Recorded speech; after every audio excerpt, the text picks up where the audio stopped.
chapter 39 of Genesis.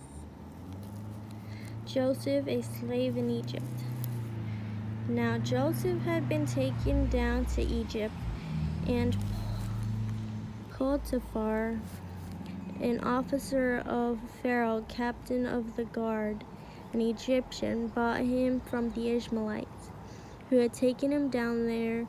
The Lord was with Joseph, and he was a successful man, and he was in the house of his master the Egyptian.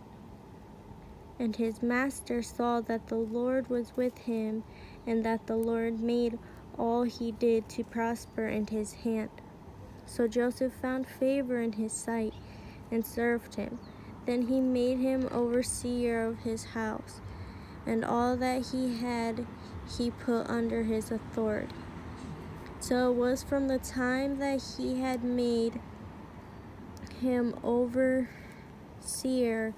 of his house and all that he had, that the Lord blessed the Egyptian's house for Joseph's sake, and the blessing of the Lord was on all that he had in the house and in the field. Thus he left all that he had in Joseph's hand, and he did not know what he had except for the bread which he ate. Now Joseph was handsome in form and appearance.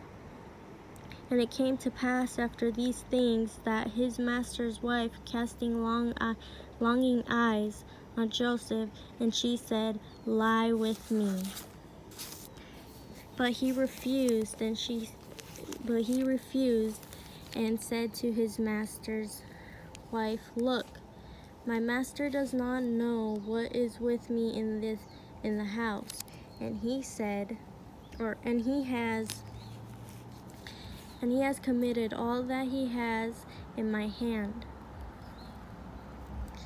There is no one greater in this house than I, nor has he kept back anything from me. But you, because you are his wife, how then can I do this great wickedness and sin against God?" So it was, as she spoke to Joseph day by day, that he did not heed her, to lie with her or to be with her.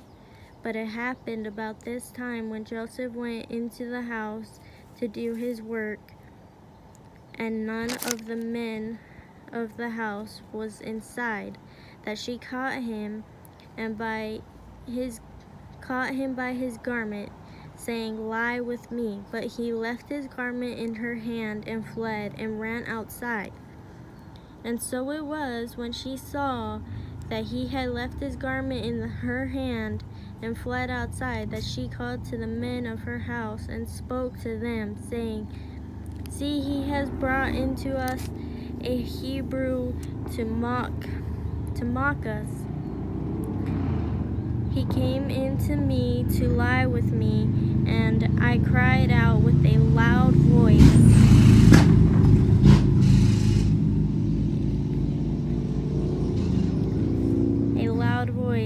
And it happened, when he heard that I lifted my voice and cried out, that he lifted his garment with me and fled and went outside. So she kept his garment with her until his master came home.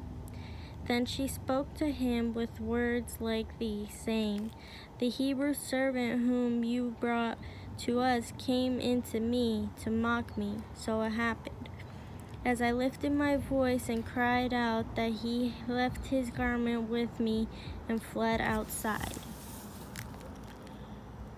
So it was, when his master heard the words which his wife spoke to him, saying, "Your servant did to me after his manner," that his anger was aroused. Then Joseph's master took him and put him into the prison, a place where the king's prisoners were confined. And he was there in the prison, but the Lord was with Joseph, and showed him mercy, and gave him favor in the sight of the keeper of the prison. And the keeper of the prison committed to Joseph to Joseph's hand all the prisoners who were in the prison. Whatever they did there, it was his doing. The keeper of the prison did not look into anything that was under Joseph's authority, because the Lord was with him, and whatever he did, the Lord made it prosper.